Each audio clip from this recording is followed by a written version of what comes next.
Now, the sacred chants commence. Oh wow wow wow wow. Oh wow wow wow wow. Oh. Go to bed. I am in hoes. bed, you bitch. Also gonna talk about your problems, man. Fuck, bro. You gotta be vulnerable. Yo, I'm forcing you to be progressive, man. Come on. Fuck, bro. Bro. Bruh. Bro. Like, is there something that like immediately comes to mind? I guess. Even if it's not really like that pertinent to what we're talking about. You know, just like normal. Well, it's tough. That's where it gets really tough because there's like things that I know, about how I want to be that conflict with how I am in certain situations. You know. Yeah. And so, like, under the right circumstances, I can like embody that and shit. But then a lot of times I don't. And so like shit like that. But yeah, man, I think I might have to fucking think about that one a bit more. Yeah. That's like when I asked you about your favorite childhood memory. You just you had a fucking idea. He was like a deer in headlights. He was just like, oh, I don't think about my childhood. Dude, it's so tough because I started to think about it and just like nothing comes to mind. It's not that like I just didn't have a good childhood, but it's just like I always think about my childhood. I think that's what is it? It's like if you don't think about your childhood, it's like an indicator that you haven't dealt with like your childhood trauma, and so you can't be like entirely who you are. And that's some like I don't know if that's fact. I don't know if that's like Drake shit right there. Well, it's something that I honestly can't remember where I heard it from, so I can't legitimize the source of it. I remember you telling me that you like read it somewhere. Yeah, right? yeah. I think it was some like psychologist or something, but I can't be certain of that, so I'm not gonna like argue that it's like fact. But I would agree that in my life, it's shown pretty true. That like a lot of the revelations I've had in terms of my own identity have come from reflecting on where I came from. I mean, here's a really easy question for you, and by easy I mean you're probably not going to answer because it's hard. How do you feel about your childhood? Like when you think of it, like do you regard it as like a good childhood? It sounds like you kind of do, but like what about it makes it good, right? So like extrapolate on that.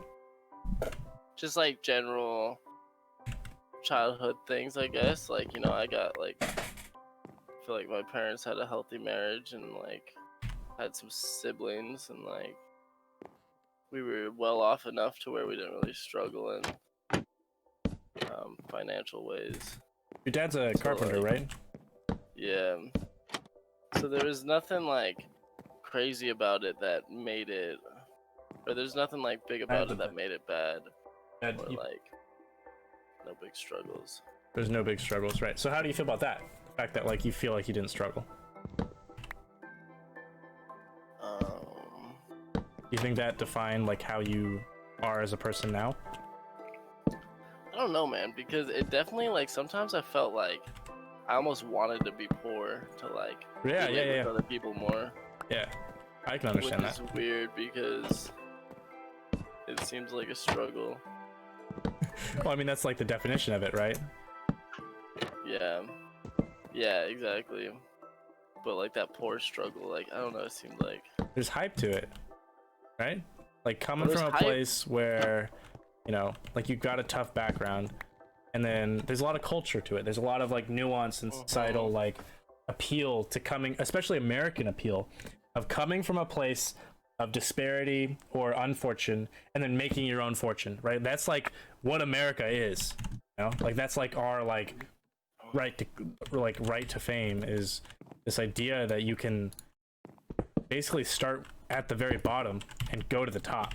And whether or not that's legitimate or not in the systems that we have currently, I think it's a very alluring concept. Yeah. Wait, what was the initial question that you asked? How do you feel about your childhood? Oh, just how do you feel about it? Man, I just feel like that's something I gotta like sit down and like think about. Like, I don't know if I can just like come to that conclusion in my like just just by sitting here thinking about it momentarily playing Minecraft. You know, it's a big question, bro. Right, but why is it so big? Why is it hard? Because it's your whole life. Yeah, so like, it's your whole life, right? Like, it's the thing that you exist within right now. So shouldn't you like already have like some thought put into that? Man, I feel like this is shit I gotta write down to really like get a grasp on my thoughts. Otherwise, it's just a fucking jumbo mumbo. Yeah, I feel like that's Thought vomit. yeah, What? thought vomit. Thought vomit. Thought? Thought. Vomit. Thought vomit. Well, I think that's what I'm kind of getting at, is that like you have to put effort in and you have to think about this stuff to really understand what it is you actually think, right? And I think that's part of like that whole childhood thing where it's like you don't really know like it's not that you don't know who you are, it's that like you don't have a full idea of like your roots and of how it's affecting you and changing your current behavior until you've sat down and you've put time into it. And for me, like I just automatically like care about it. Like it's just part of my personality is that like I put a lot of effort into reflection and into understanding who I am and where I came from. But I can understand why many people don't, because not only is it really uncomfortable, it's just not interesting for a lot of people, because they have this like, well, I'm not going to make assumptions about why they do it, but I think that one of the reasons might be because goddamn right, is because it's uncomfortable, right? I think that we like to do things that are comfortable. I don't think that's a crazy concept to. Yeah, that's fair, but it's also just not like super big. It's not super intuitive, I feel like. You know? Not intuitive to reflect on your life. Yeah. And I don't mean that in like that's like a genuine question. Yeah, I don't think it is in like deep, heavy regard, you know, like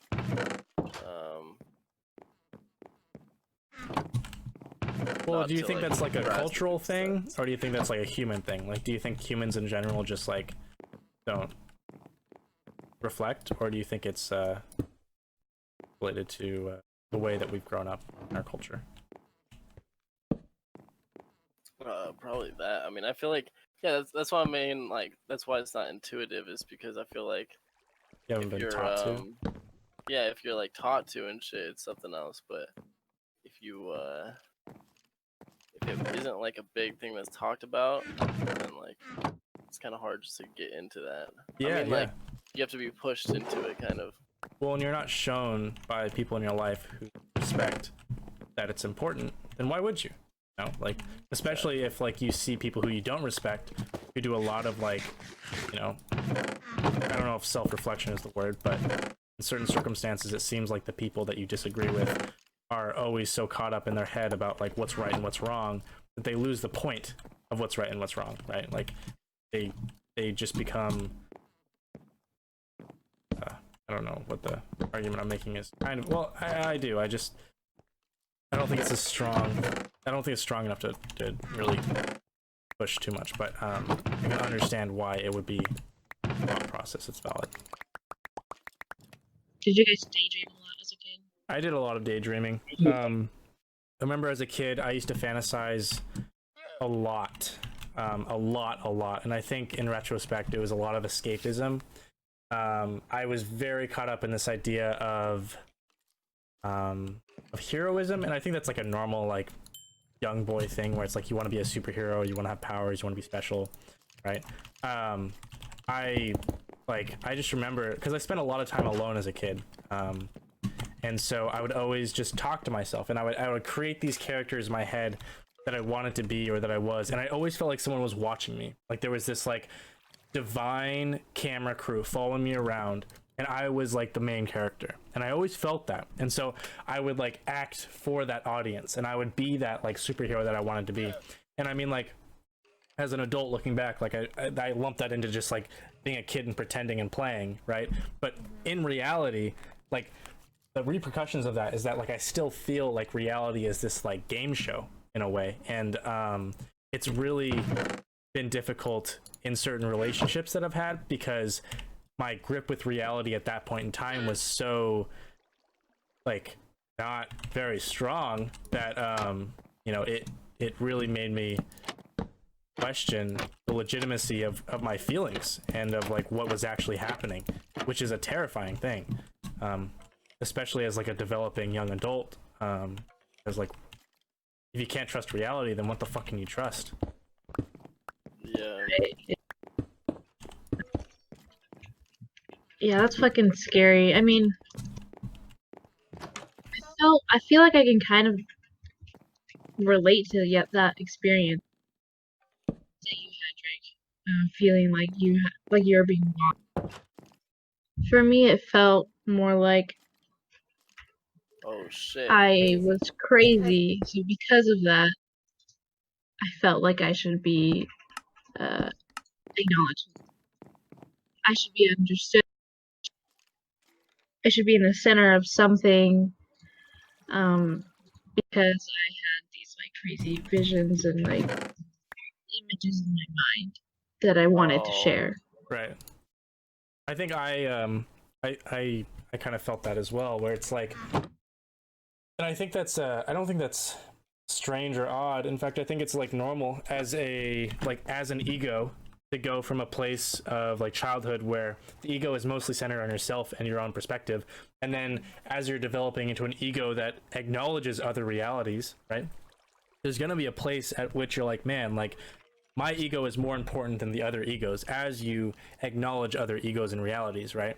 And so then at some point in that progression, you're going to get to a point where you're like, man, like I really want to share my ego, because not necessarily that you think it's most important, but because you see it as the most largest thing, right? And so you understand it so much more than anything else.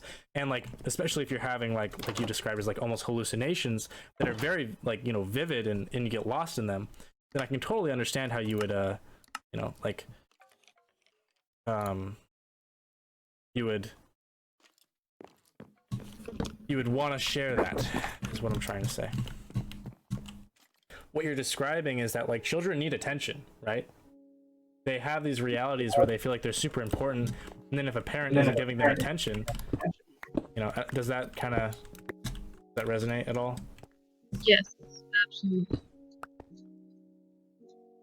I think that attention for a child is, if not I think, oh god, I don't want to quote Jordan Peterson, but to quote Jordan Peterson, the human currency that is inherent to all humans is attention. At the core of what we are, attention is the currency at which we use to regard one another. You know, it's how we find value and meaning. Unfortunately, you know, it means that we can't exist in spaces that are purely lacking in sources of ego, right? So we can't exist entirely. You know, we can temporarily exist in these spaces, but to be completely isolated from any source of other human attention is to almost destroy your mind, right? Like, I don't think destroy, but is to deprive yourself of what you need as a human being. Do you feel like you got enough attention as a kid, Mason? From yeah, I think. I mean, I feel like I might have like gone through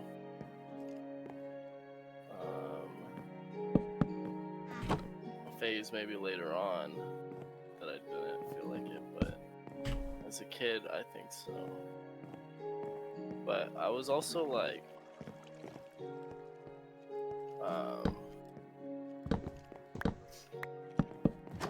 kind of quiet as a kid, and I don't know if that was because that's how I wanted it, or if that's how just like my insecurities were and shit. I was just super shy, and so I definitely like kept to myself for like a lot of it, and like didn't hang out with friends as much as I like probably would if it was like today.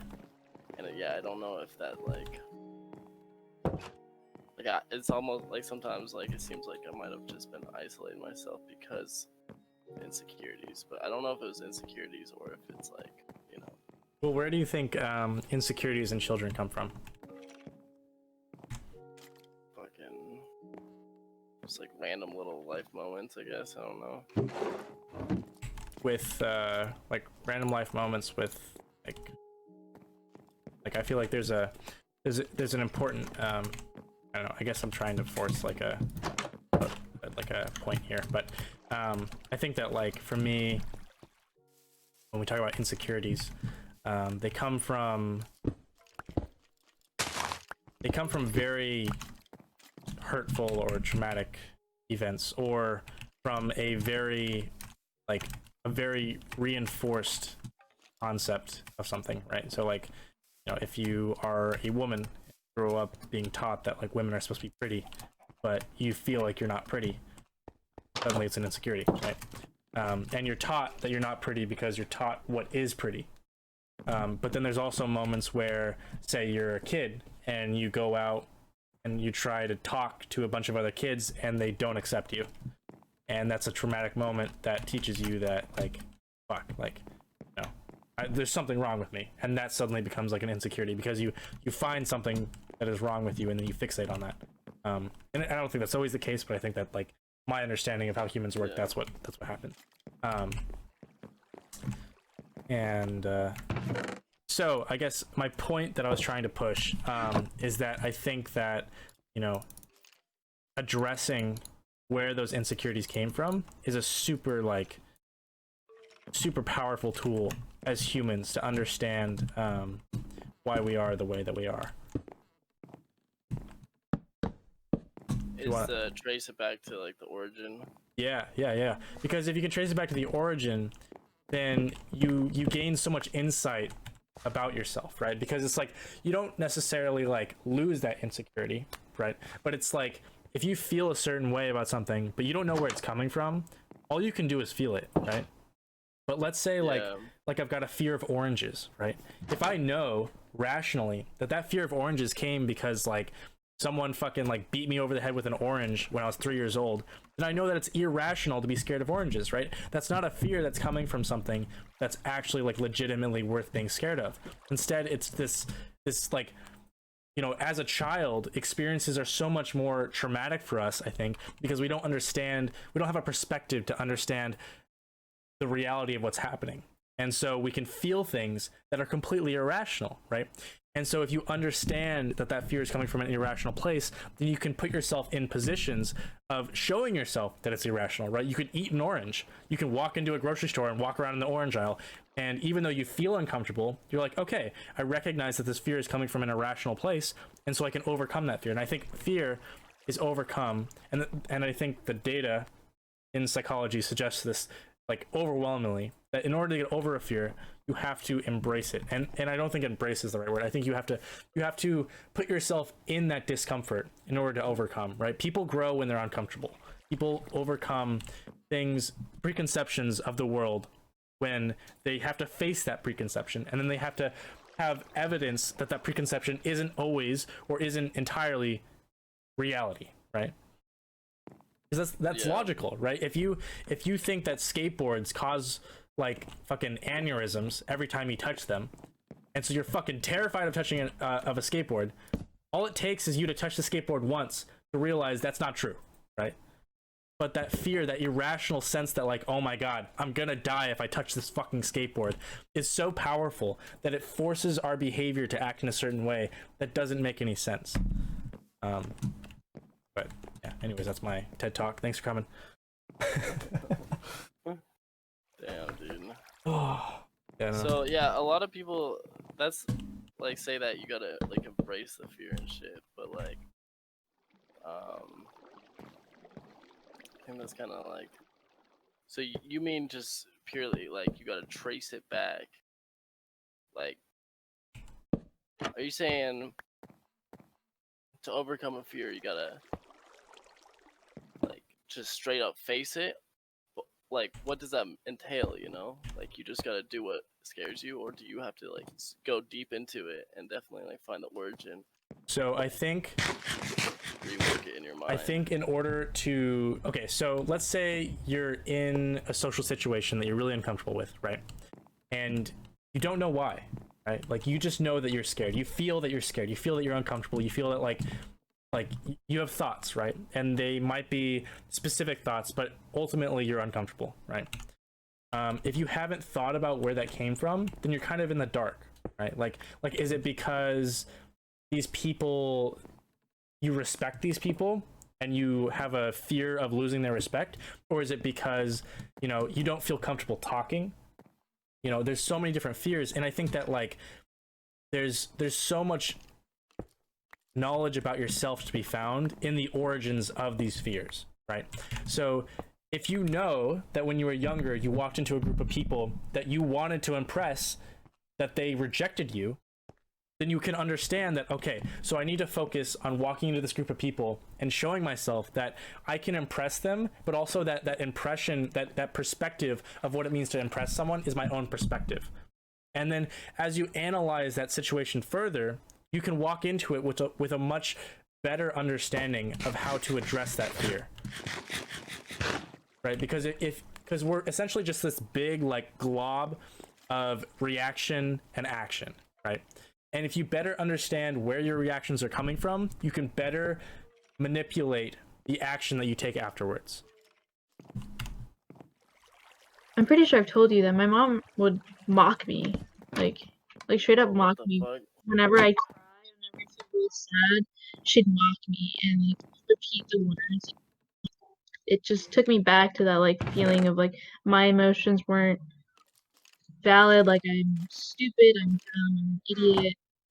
Like maybe my mom has some like reason for mocking me, you know.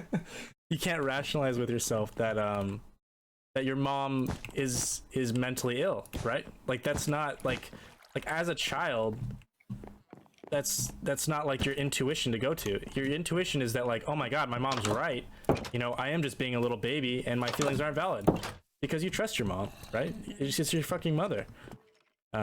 And so it's only when you're older that you can look back and be like, yo, like those feelings were irrational, right? And I'm not saying they weren't valid. I'm saying that if you had the mind that you do now and you saw what she was doing, without a doubt, you would be like, that is her prerogative and her mistake, not my mistake, right? But as a child, you can't differentiate that.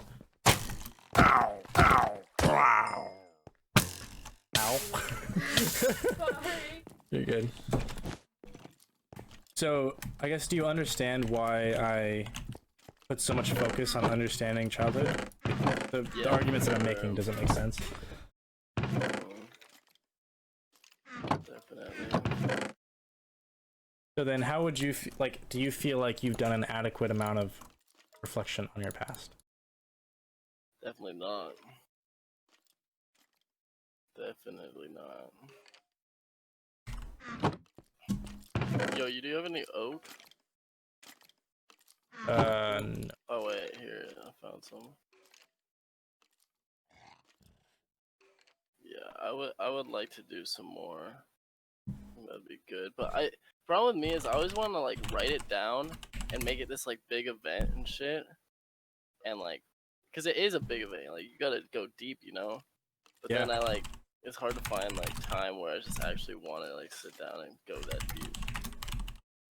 Right. It's one of those things where it's like I think it's a lot like any kind, like a job. Essentially, you have to make it like a thing where you realize it's gonna better you, and so to do it, you have to actually like put some hard fucking effort into it, which is not normal human behavior. I don't think in a lot of cases. Something that we, yeah, it is tab now. Well, I don't think that it's like not normal human behavior. I just think that like from I don't even want to say physics perspective, but kind of from like a what's the easiest thing to do situation, it's easier to just not do it, right? So of course that's gonna be the thing that like a lot of people do.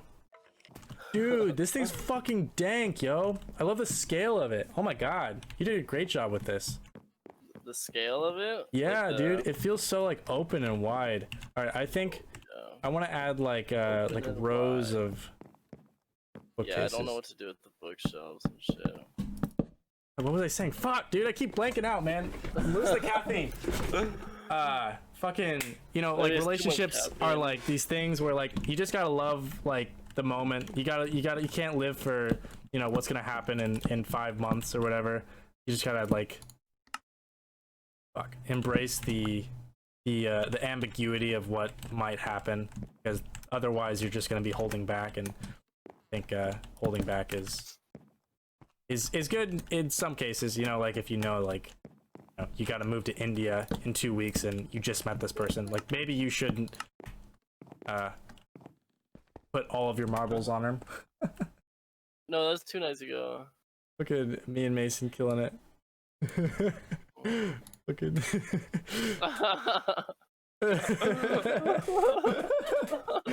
oh my god, that shit was good. There's some good ass pictures, but my camera's not hooked up right now.